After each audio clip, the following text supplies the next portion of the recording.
P M L N کے اندر اختلافات جو ہے وہ اب بظاہر پہلے تو ہم باتیں کر رہے تھے، کچھ خبریں آ رہی تھی، لیکن اب بہت ساری چیزیں بہت کلیئر ہوتی چلی جا رہی ہیں۔ مثال کے طور پہ جو کوئٹہ کے اندر ایک پروگرام ہوا ہے جس میں شاہد خاقان عباسی صاحب نے بات کی ہے، مفتاح اسماعیل صاحب نے بات کی ہے اور مصطفیٰ نواز کھوکھر صاحب نے بھی بات کی ہے۔ شاہد خاقان عباسی صاحب کیا کہہ رہے ہیں؟ انہوں نے کہا کہ موجودہ ملکی حالات کے ذمہ دار سیاسی قیادت اور اسٹیبلشمنٹ ہے۔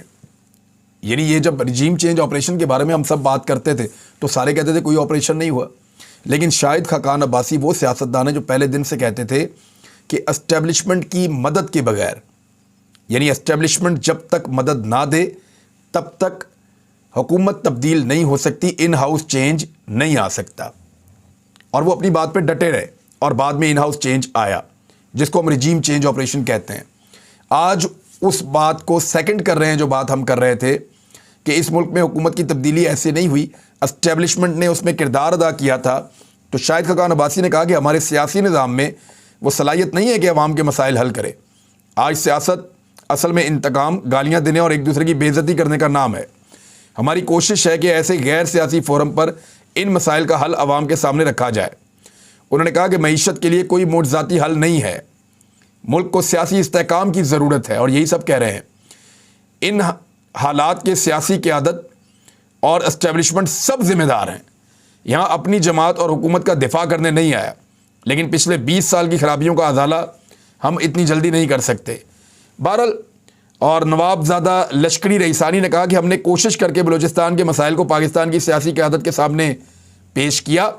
ہم مطالبہ کرتے ہیں کہ گوادر میں مولانا ہدایت الرحمان اور دیگر اسیروں کو رہا کر کے کیسز ختم کیے جائیں۔ اب آپ ذرا غور کریں کہ یہ شاہد خاقان عباسی صاحب ہیں، رجیم چینج آپریشن کی اب گواہی دینا شروع ہو گئے ہیں۔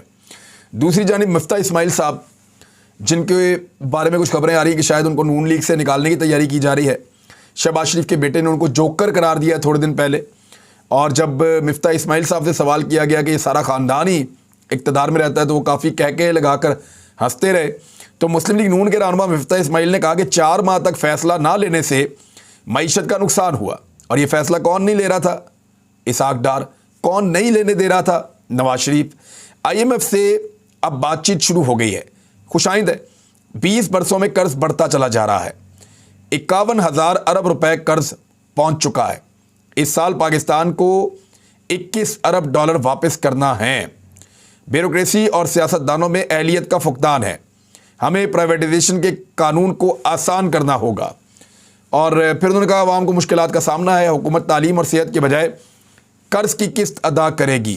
قسطیں ادا کرنے کے لیے لوگوں کو مزید پیٹ کاٹنے کی گنجائش موجود نہیں ہے۔ یعنی وہ بھی وہی بات کر رہے ہیں کہ بہت پھنس گئے ہیں۔ اگر ملک ترقی کر رہا ہوتا، پاکستان میں پیسہ بن رہا ہوتا، ٹیکس کلیکشن زیادہ ہو رہی ہوتی، ایکسپورٹس پاکستان کی بڑھ رہی ہوتی، ریمیٹنسز پاکستان میں آ رہے ہوتے، تو ایسی صورتحال کے اندر پاکستان قسطیں بھی ادا کر لیتا اور لوگوں کو زیادہ بوجھ بھی نہ اٹھانا پڑتا۔ اب سارا کا سارا بوجھ جو ہے وہ لوگوں کے اوپر جا رہا ہے، اور یہ پی ڈی ایم کی پھیلائی ہوئی بد اعتمادی ہے اور ان کے سہولت کاروں کی یہ اسٹیبلشمنٹ کا کیا دھرا ہے کہ پاکستان آج یہاں پہ پہنچا ہوا ہے بدقسمتی سے۔ دوسری جانب ابھی تک نگران وزیر اعظم کا اعلان نہیں ہوا جب میں یہ ویڈیو ریکارڈ کر رہا ہوں۔ ہو سکتا ہے تھوڑی دیر کے بعد ہو جائے، تو آپ اگلے ویلاگ میں سن لیں گے کہ کس کو بنایا گیا، کیوں بنایا گیا، اور ریزنز کیا ہیں۔ اس شخصیت کے بارے میں بھی سارا کچھ آپ کو بتائیں گے، اور اس کے نتائج کیا ہوں گے اس کے بارے میں بھی آپ کو آگاہ کریں گے۔ لیکن پاکستان تحریک انصاف نے خبردار کر دیا ہے، کیونکہ دیکھیں جو 2 نام دیے ہیں پاکستان تحریک انصاف نے، ان دونوں ناموں کے اوپر کسی قسم کا کوئی اعتراض نہیں آیا پی ڈی ایم کی جانب سے۔ یعنی 2 نام انہوں نے دیے اور دونوں میں سے کسی ایک کے اوپر بھی اعتراض نہیں کر سکی پی ڈی ایم۔ انہوں نے نہیں کہا کہ یہ بندہ بہت برا ہے، یا اس کے اندر یہ پرابلم ہے، یا یہ بندہ نیوٹرل نہیں ہے، تو کوئی اعتراض نہیں ہے۔ لیکن جو 2 نام دیے پی ڈی ایم نے، ان میں سے ایک آصف علی زرداری کا بڑا خاص الخاص ہے، اور رجیم چینج آپریشن کے اندر اس نے پورا رول پلے کیا ہے، میڈیا ہاؤس کا آنر ہے محسن نقوی۔ اور دوسرا نام جو ہے وہ احد چیمہ، جو عمران خان صاحب کے دور حکومت میں جیل کاٹ چکے ہیں نیب میں، اور ان کے اوپر نیب میں کرپشن کے الزامات ہیں۔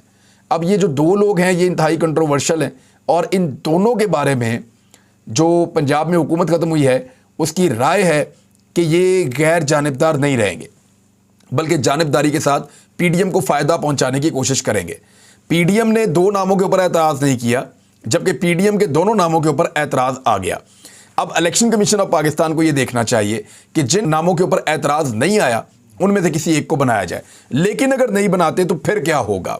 نگران وزیر اعلیٰ پنجاب کا انتخاب میرٹ پر نہ ہوا تو قانونی چارہ جوئی اور احتجاج ہوگا، یہ پاکستان تحریک انصاف نے کہا ہے۔